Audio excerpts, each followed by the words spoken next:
Makanya saya ingatkan, terbuka boleh terbuka, jangan telanjang. Berkata-kata jangan seenaknya seperti itu. Ada kami ini yang kupingnya ini panas ya, bukan main. Dengan cara apa aja kita jatuhkan. Wah hebat sekali ini orang. Daripada aku dihukum gara-gara ini, deteksi dia cegah dini aja duluan. Dan itu bergerak di luar komando. Yes, itu. Makanya tolong kalau berbicara jangan menganggap Indonesia ini hanya ada orang-orang yang bisa menerima seperti itu.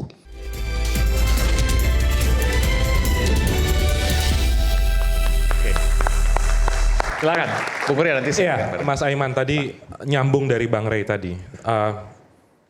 Menggambarkan bahwa kita berada pada situasi yang takut ketika berpendapat. Saya ingin contohkan satu, tadi juga disebut oleh Bang Rey.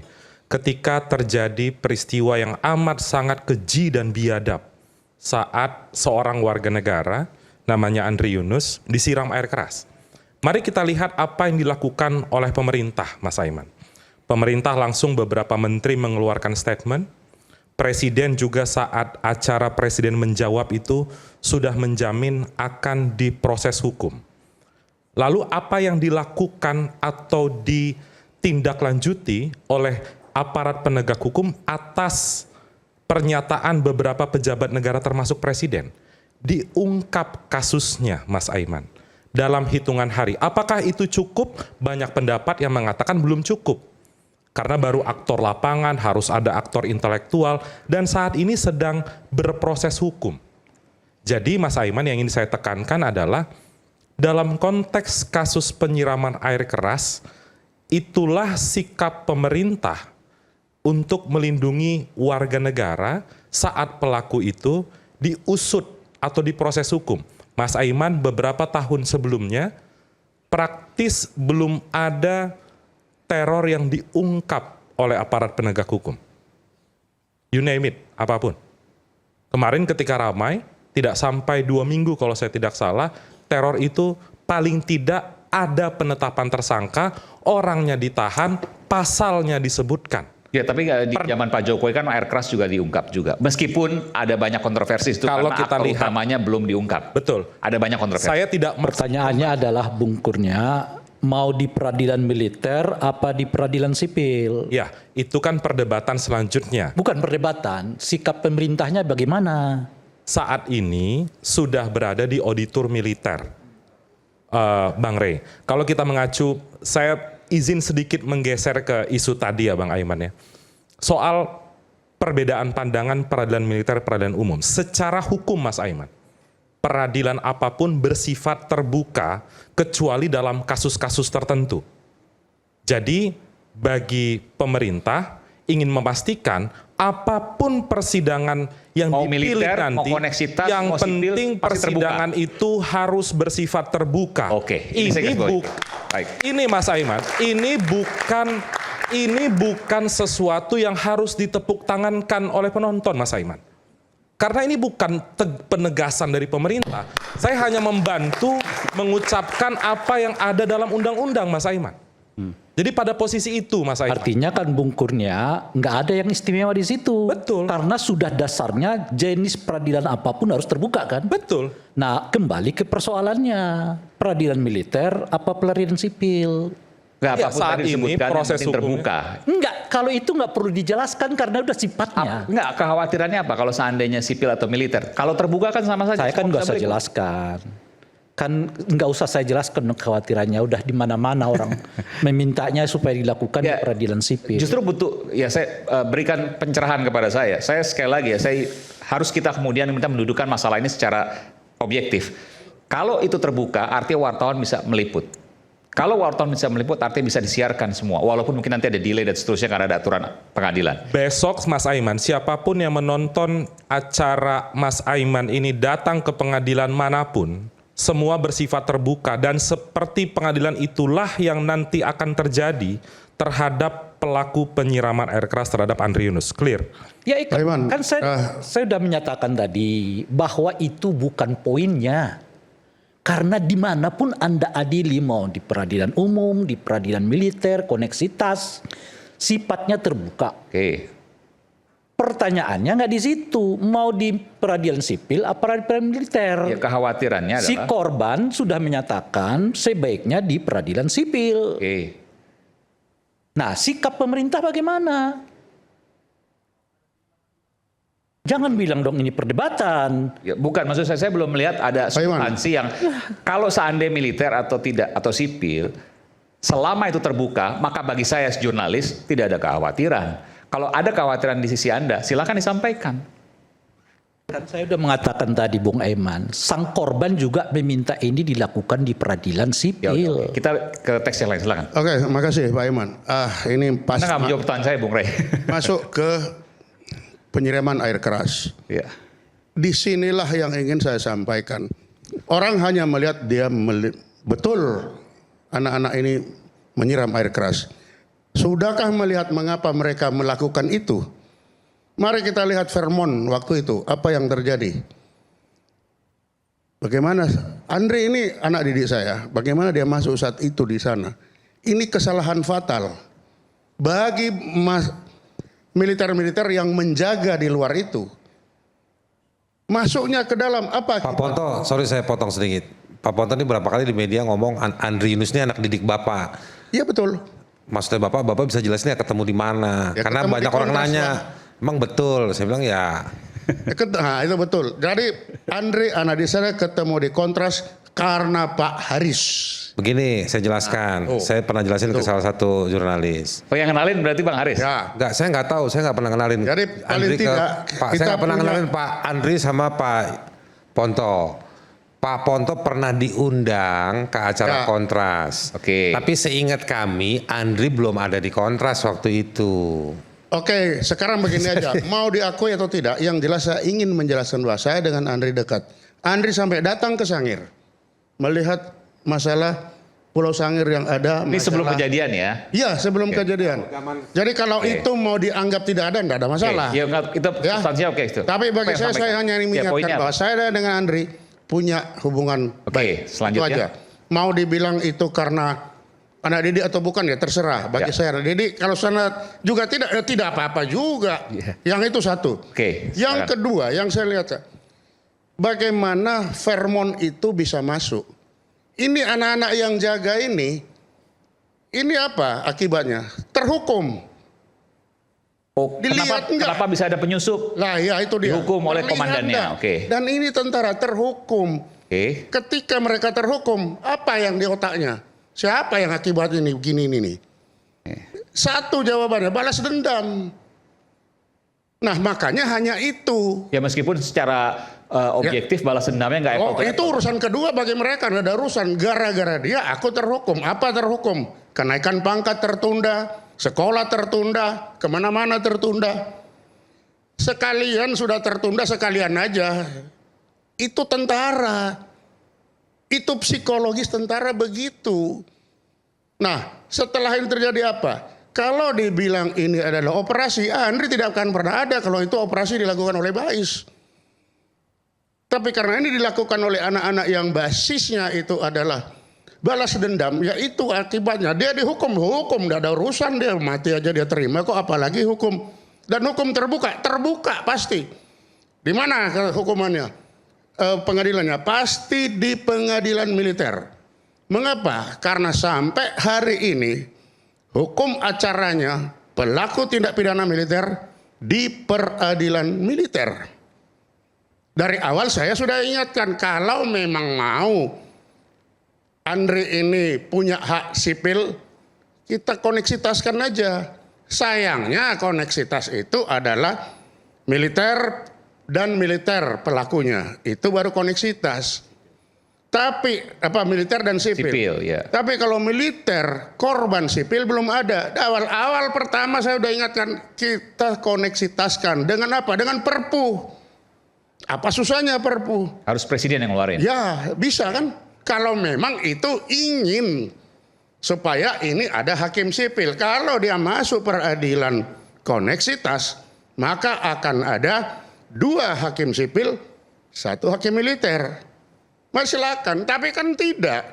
Lah kalau tidak ya akan berlaku hukum acara Oke, baik. itu. Nah itu satu. Terus kedua, dengan adanya kasus Andri ini, Nah ini mari kita lihat tadi, saya bilang tadi, ini radar semua ini gara-gara mari kita jatuhkan ini, itu niat. Ini radar ini sudah on semua dan dia auto lock, auto on.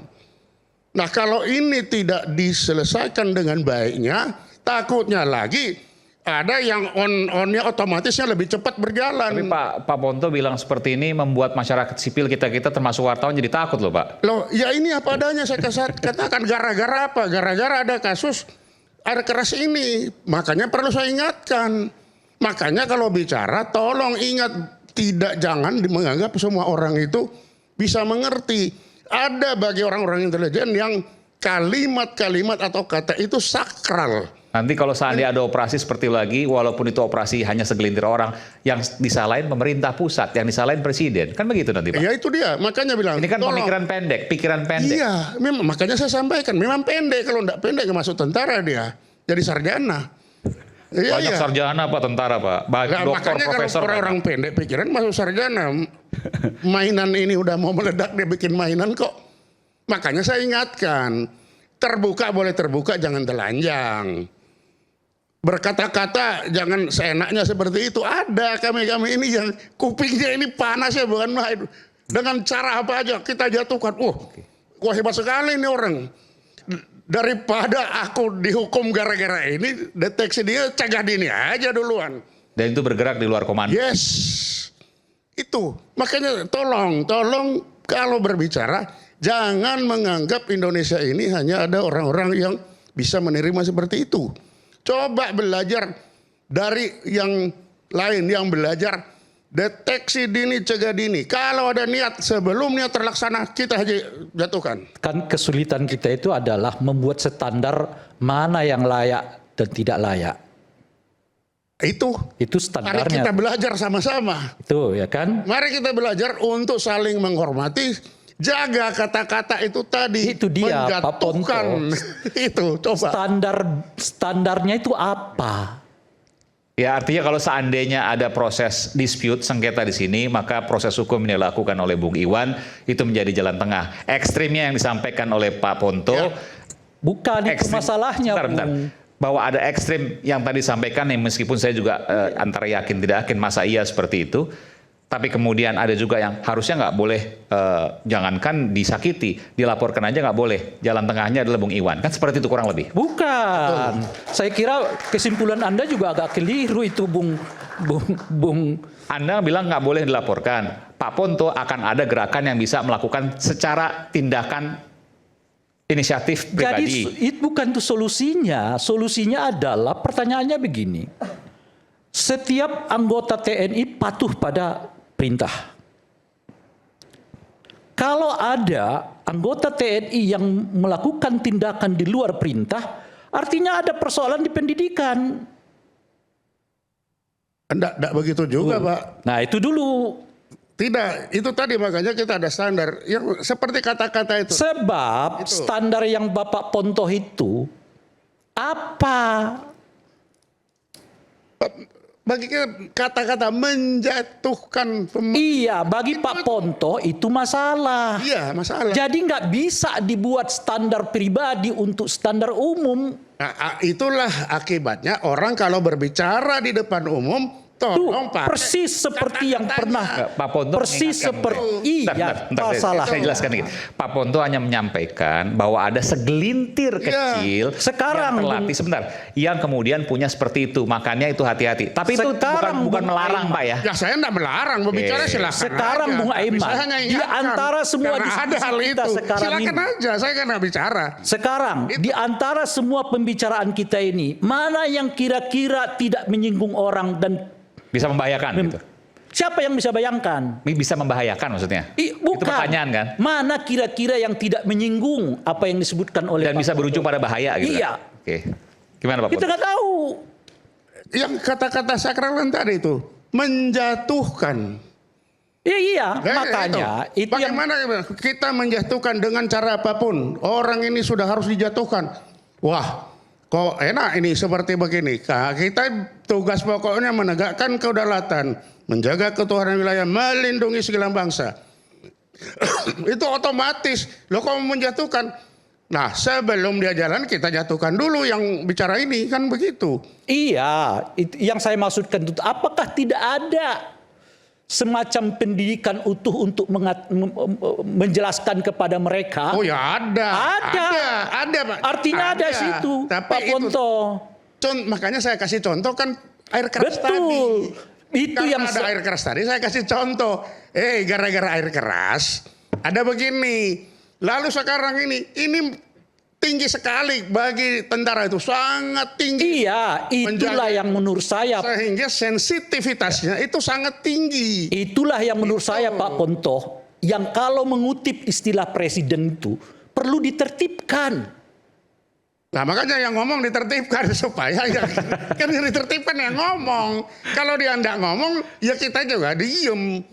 Tapi karena dia sudah Sebab menertibkan yang ngomong itu adalah bertentangan dengan hak asasi manusia. ya hak asasi kita juga yang jaga juga terancam. Gara-gara niat dia kalau terlaksana kita juga sama dengan itu dihukum. Tindak pidana itu hanya bisa dilakukan jika peristiwanya terjadi. Ya, makanya saya bilang silakan aja kalau mau itu. Ya Tetapi udah, saya clear Pak Ponto. sampaikan, Oke, Itu yang saya maksudkan Oke, tadi. Ini dua-duanya tidak ada yang Kesimpulannya Oke, di situ. seperti ini. dua-duanya menampilkan Setelah pandangan ada niat bahwa itu sangat tinggi. ya saya paham. Niat itu harus dihilangkan. sekarang Kan begitu. Bahwa ada kebebasan berekspresi. Ya, silakan. Kan kalau kita bicara demokrasi 3, freedom of expression, freedom of the speech, dan freedom of the press. 3. Gini Nah, loh. itu yang kemudian disampaikan oleh Bung Ray Rangkuti. Bahwa ada fenomena-fenomena, karena ada fenomena air keras kemarin, Pak Ponto mengingatkan. Ya nggak salah juga, cuma itu adalah tindakan yang salah. Saya harus katakan itu. Ya, begini. Bahwa kita harus menjunjung Memang demokrasi, itu sebuah hal. Tapi bahwa ada mengingatkan dari itu, Ya. itu adalah sebuah Kenapa fakta. tadi? Tata cara berbicara itu jangan sampai mengganggu orang itu. Apa-apa, itu juga loh. keyakinan dari Pak Ponto. Cuma masalahnya apa ukurannya? Ini dua warna yang nggak akan bisa ketemu, Bung Rey. Betul. Jadi biarkan Makanya, saja bahwa itu membutuhkan pengingatan. yang begini. Clear. Makanya penguatannya bukan pada soal Anda harus hati-hati ngomong, bukan. Soal pendidikan. Bukan, Oke. ini yang harus diingatkan Oke. bahwa Anda nggak boleh bertindak terhadap satu aktivitas, ucapan dan pikiran dari rakyat. Oke, Sebab yang paling tinggi di Indonesia ini adalah hukum kebebasan itu. Itulah pentingnya demokrasi. Oke. Iya, Pak Ponto.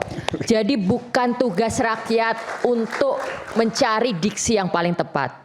Bukan kewajiban kami untuk melembut-lembutkan ekspresi sehingga petugas tidak tersinggung atau petugas tidak salah tangkap. Tapi memang ini bagian dari hak kami untuk Kalau mengatakan. itu Ibu Abil silahkan. Saya tidak melarang dengan segala macam risiko.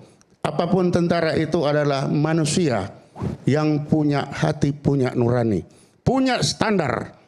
Kalau Ibu laksanakan silakan. Pak, tapi saya mau tanya, Pak. Itu saja. Kenapa waktu pemerintahan yang lalu tidak terjadi hal seperti ini? Pernah enggak ada kata-kata jatuhkan seperti itu? Yang Sudah jelas, disebutkan yang tadi jelas. Pak Ponto. Bahkan tertuduhnya juga sudah ada. Itu yang jelas seperti itu sampai Iya. kemana-mana. Kan kasus yang kita Tuh. sebutkan tadi 2019. Oke. Kalau ada, apakah sebelum itu ada terjadi seperti Andri? Pendahuluannya? Kan novel sih saya. Yang lalu itu? Novel pada peristiwa Itu kan novel bukan tentara itu. Mana ada kita urusan, nggak ada novel dengan urusan dan tentara. Oke. Dengan Yang bersinggungan intelijen. maksudnya, Pak, ya? Nggak ada.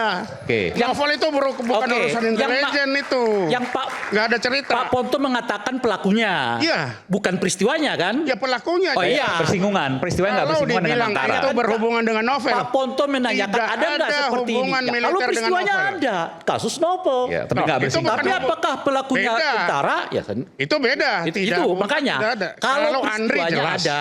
tentara. Oke, kalau Tapi kalau peristiwanya novel ada. yang tidak. Nggak ada ukuran dengan novel.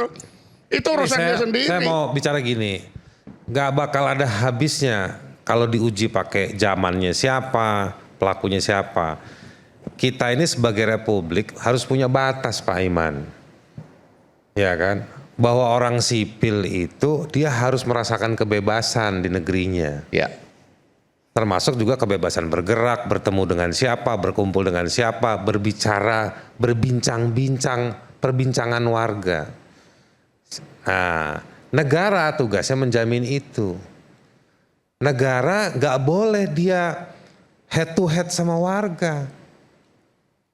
Bahwa negara juga nanti punya lover-lovernya, fanbase-nya, ya silakan juga. Tetapi jangan biarkan fanbase-nya itu berhadapan-hadapan sama warga yang lain. Fanbase-nya ini, pencinta-pencintanya ini, ya sebetulnya membantu si negara untuk menyalurkan aspirasi itu. Situasi ini yang belakangan banyak terjadi. Tapi saya mau mengingatkan, melampaui hukum bahkan. Ada pada jati dirinya warga bahwa setiap orang itu dia hidup dalam konsep republik ini, bahwa dia itu untuk dalam rangka menjamin keamanannya. Seperti itu. Kalau sekarang Pak Ponto misalnya mendalilkan bahwa ini gara-gara Andri nerobos Fairmont, saya pikir nggak sesimpel itu juga ya. Ya kan, ada banyak faktor lain. Ini kan saya tadi ngedengar pernyataan Pak Ponto boleh aja bicara seperti itu. Tapi saya langsung tadi berpikir, apakah orang yang nyiram ini adalah orang yang jaga ruangan waktu di Fairmont? Enggak, saya nggak tanya. Saya nggak nanya. Sedikit saja, betul Pak yang menjaga itu? Saya nggak tanya itu Pak Iman. Saya itu clear. Enggak. Saya nggak nanya yang jaga itu. atau tidak, itu esprit de corps-nya itu ada satu. Nah, jadi maksud saya juga nggak Jangan nanya. lupa itu. Saya cuman kalimat pertanyaan tadi itu untuk mengekspresikan pikiran saya mendengar pernyataan Pak Ponto. Tapi persoalan air keras disiram itu nggak bisa kontraktual di lapangan. Harus ada limit. Tentara misalnya, nih saya kutip nih, saya pernah baca tulisannya Budiono. Dia nulis ketika dia belum jadi wapres. Dia diundang dalam perspektif ekonomi, ada satu tulisan tentang reformasi sektor keamanan, dia nulis dari sisi ekonomi tentang peran TNI dan Polri.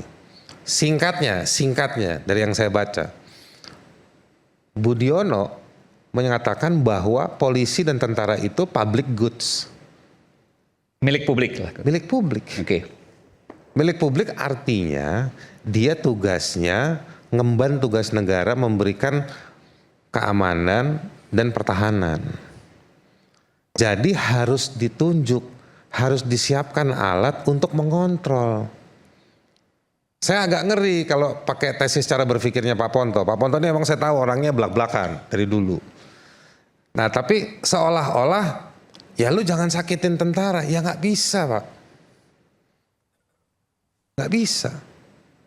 Dalam hal-hal tertentu polisi sama tentara dia menjadi menanggung penderitaan fisik itu. Meskipun kita mengenal dalam hukum ada hukum perang, ada hukum humaniter. Nah itu kita mengenal itu semua dalam rangka melindungi. Nggak boleh juga tentara dibunuh sembarangan, disakiti sembarangan nggak boleh. Nah jadi kita ngerti soal itu. Ya. Yang saya ingin tekankan Pak Iman dari perdebatan ini, kita harus sadar bahwa ada batas itu. Batas itu juga kemudian yang sekarang mau ditimpakan kepada Saiful Mujani. Bahwa ada orang yang kaget lagi tidur kata Pak Ponto tadi. Saya saja lagi tidur berdiri kata Pak Ponto. Nah, kekagetan itu boleh. Ya kan? Itu hari apa tuh diskusi? Hari Minggu ya? Ya kan biasanya orang kalau lagi hari Sabtu hari Minggu kan pada jelek-jelek semua itu. Nggak mandi lah, kecuali yang ke gereja lah ya. Tapi yang lain kan pada nyantai di rumah. Nah, saya mau bilang begini, faktor diberhentikan, digulingkan atau apapun bahasanya Saiful Mujani mengagetkan. Tetapi bukan dilalah dia harus dituduh sebagai sebuah proses atau sebuah upaya makar. Kalau dia dibawa ke ranah hukum, itu ada indikatornya, ada unsurnya. Tapi sekarang mari kita periksa. Tadi Kurnia bilang berapa 73%, 74%. Pertanyaan saya kan gampang, surveinya siapa yang bayar? Saiful Mujani atau istana? Ya kan misalnya kayak gitu, nggak bakal dijawab sama Kurnia. Ya kan? Karena kalau dia jawab dia berbohong. Mau jawab dikit boleh? Nggak, dia pasti berbohong. Dikit ya. Jawab boleh? Bukan pemerintah. Maksudnya? Enggak, tadi kan pertanyaannya yang siapa yang bayar? Siapa? Bukan pemerintah. Terus kan bukan pemerintah atau Kurnia tidak tahu siapa yang bayar. Itu dua hal yang berbeda. Nah Nah, tapi nanti abis ini Alim. Cuman saya mau bilang bahwa perdebatan itu yang diperiksa, bukan diorkestrasi bahwa diramekan. Yang rame ini kan bukan orang yang mau datang ngantri di rumah Saiful Mujani. Bang, strateginya gimana? Kan nggak begitu. Yang rame di sosial media. Ini trik lama. Sekarang Yusuf Kalla, Pak JK kena potongan video yang zaman bulan puasa. Lewat 1 bulan yang lebih. Dan konteksnya dipotong. Konteksnya dipotong, diramein. Kalau pakai cara berpikirnya Mbak Oki yang sering kita semua jadi korban ini, yang ngeramein siapa? Gitu loh. Jadi makanya semua laporannya nanti deliknya ada junto tuh Pak Prof. Junto ITE baru junto substansi. Ya begini aja dancingnya terus-terusan. Katanya makar. Kok ributnya sosmed? Muncul lagi tadi pencangkokan pasal penghasutan untuk makar. Nah lu. Jadi maksud saya udah clear aja. Ini bikin kaget Saiful Mujani. Dia berujung pada kesimpulan nurunkan presiden. Akarnya apa? Roots-nya apa? Didiskusikan dong. Apakah gara-gara penggunaan dana APBN untuk MBG yang begitu besar 300 triliun lebih? Apakah ada mobilisasi militer pada tugas-tugas sipil? Ini seperti zaman Orde Baru lagi. Apakah ada rangkaian kekerasan? Pak Ponto nawarin Adri Yunus dengan peristiwa Vermont. Saya menawarkan dengan peristiwa-peristiwa lain tadi yang Bung Rey sudah ingatkan. Ada kepala babi di kantor Tempo. Ada apa lagi? Ada serangan ke sejumlah influencer. Itu kan boleh diuji. Boleh diuji dong. Apakah itu diperiksa di peradilan militer? Enggak kan? Sejauh yang saya tahu enggak. Tapi semua orang itu kan udah lapor ke polisi. Jangan-jangan boleh juga kita uji proses polisi. Saya mau kasih pemahaman saya yang berbeda sama Pak Ponto. Pak Ponto pakai 31 tahun 97 Undang-Undang Peradilan Militer soal Andri. Saya baca KUHAP yang baru. Di KUHAP yang baru, kalau bersama-sama dilakukan dibawa ke peradilan umum. Kalau butuh, saya bacain. Kalau enggak silakan munculkan di layar biar kita sama-sama baca. Yang mana nih? Ada pasalnya Pak. Bacain dong. Nah, Ini kaitan ke? tadi soal Andri. Enggak, maksudnya soal keterangan nih. Pasal 170. Tolong. Udah dikirim tadi ya? Tolong Sarung Mangga. Munculkan. Oke. Pasal 170. Dibaca aja nggak Pak, sambil nunggu, silakan. Tindak pidana yang dilakukan bersama-sama oleh mereka yang termasuk lingkungan peradilan umum dan lingkungan peradilan militer. Nih ya. Diperiksa dan diadili oleh pengadilan dalam lingkungan peradilan umum. Itu. Insya Allah saya belajar bahasa Indonesia sejak SD. Teksnya kayak Itu coba baca, itu kan tindak pidana bersama-sama. Iya. Bukan korban, ini kan tindak pidana militer, korbannya sipil. saya bacain pas ayat 2-nya ya Pak. Nah, Tenang Pak, ini baru ayat 1. ya. Coba. Dalam hal tindak pidana sebagaimana dimaksud pada ayat 1, yang Yes. tadi itu Bapak Sangga itu, terdapat titik berat. Ya. Kerugian terletak pada kepentingan militer. Ya. Perkara tersebut harus diperiksa dan diadili oleh pengadilan dalam lingkungan peradilan militer. Ya. Kalau kerugiannya pada peradilan Militer. kalau pada lingkungan militer. Di proses yang sebulan ini, dalil kerugiannya di mana, Pak? Itu kan dipakai untuk korupsi itu. Enggak. Ini KUHAP. Kerugian biasa dipakai dengan bukan itu. selama Pak Ponto ini ini cepet itu. banget nyambernya itu. Saya tahu Bapak mau belain tentara kan. Iya. Iyalah, kalau enggak Dia ngaku kalau ngaku kan. tentara bagaimana mau bela Nah, tentara? sekarang gini Pastilah. Pak. Ini kalau kerugiannya titik beratnya pada militer, lingkungan militer, baru dibawa ke peradilan militer. Yang rugi ini Andri, Pak. Oke, dianggap sipil. Ya kan? Yang rugi dia. Ini KUHAP yang baru. KUHAP yang baru. Oke. Coba Laku lihat. bukunya nih KUHAP yang baru. Jadi semua orang baca. Pasal berapa tadi? ayat 3. Enggak, saya nggak nyari saya nggak nyari kesepakatan sama Bapak. Saya baca, saya menggunakan Ya. skill saya yang saya dapat waktu kelas 1 SD, belajar baca. Ya nanti kan kita Nah, saya baca ini. Iya.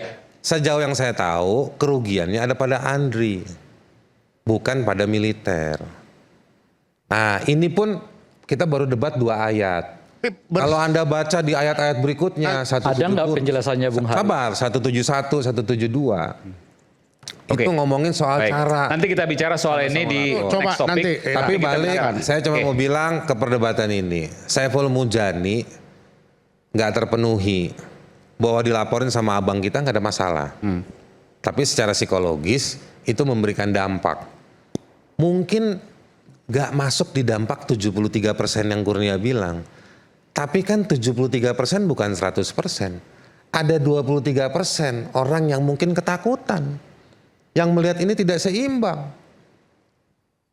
1% pun itu penting. 1% itu pasti jumlahnya lebih dari 1 orang. 1 orang itu kan warga negara. Kita kan nggak pernah dapat 1 pasal di negeri ini, di republik ini, dari sejak merdeka sampai hari ini, yang bilang bahwa yang boleh lapor polisi itu kalau jumlahnya berapa orang. 1 orang pun boleh. Makanya di KUHP dibilang setiap orang barang siapa. Kan nggak dibilang jumlahnya banyak. Nah itulah fungsinya hukum. Kadang-kadang dia nggak main di populisme jumlah orang. Yang 73%, yang sepakat, yang support, yang mendukung si pemerintah. Enggak. 1 orang pun korban cukup. Ada ketakutan itu harus direspon. Dan saya mau kasih tahu, ada pelajaran penting tuh, puitis dari almarhum Profesor Haryo Mataram. Dia bilang gini, orang itu kesandung bukan karena gunung yang besar, tapi karena kerikil di tengah jalan. Kita kembali saat lagi. Tetaplah bersama kami. Kira Joshua.